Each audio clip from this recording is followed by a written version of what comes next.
Ele pergunta a pedido da Gisele Saviani, que nos assiste, o senhor aí que tem um interesse especial pelo mundo do trabalho, pelo mercado do trabalho, a inteligência artificial é uma ameaça para o emprego das pessoas mais humildes, mais pobres?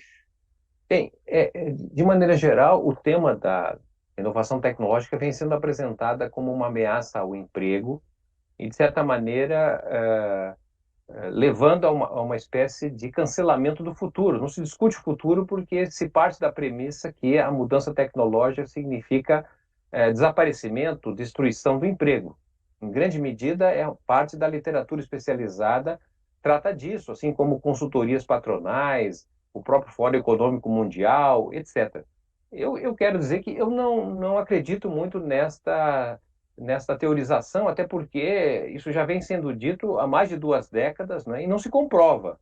Eu sempre uso como referência a Federação Internacional de Robótica, que é uma instituição que acompanha a difusão da inteligência artificial e de robôs por países no mundo.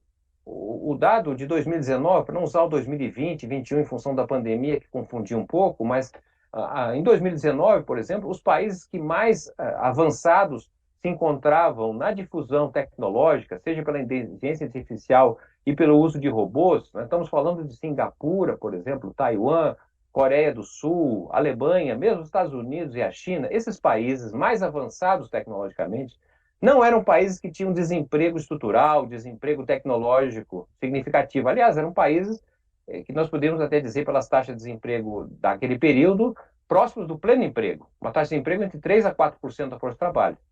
Já os países com baixíssimo investimento tecnológico, aí podemos incluir o Brasil, são países com taxa de emprego 2, 3 ou até 4 vezes maior.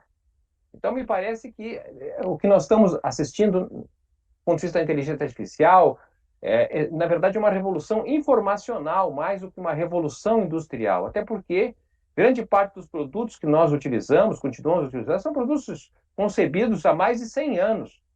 Mas o que inovou é a presença dos chips, não é? A presença do computador.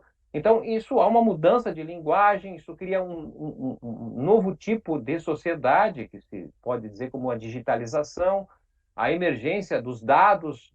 Então, é um outro mundo e que me parece mais mudar a natureza do trabalho, né, do que, digamos assim, um impacto quantitativo decrescente do ponto de vista do emprego.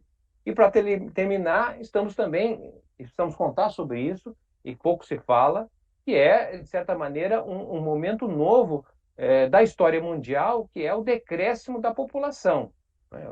Vários países apontam, na verdade, para uma redução da população para os próximos anos. Né? A China, por exemplo, que era o país mais populoso do mundo, já caiu para segundo, e as projeções é de uma queda muito significativa da população na China. O IBGE deve apresentar os dados do censo, né? E os dados preliminares já disseram que nós não teríamos 214 milhões, mas sim 207 milhões de habitantes. E as projeções antes do censo para a população brasileira apontavam a população com um crescimento no século XXI de apenas 4% da população, sendo que a população brasileira no século XX teria crescido 10 vezes. Então, uma mudança demográfica de grande importância que precisa ser considerada dentro dessa perspectiva de emprego e novas tecnologias. Até porque a determinação do emprego não é dada pela tecnologia, mas sim também pela interferência política, pela capacidade de políticas públicas abrirem campos novos de geração de emprego e renda.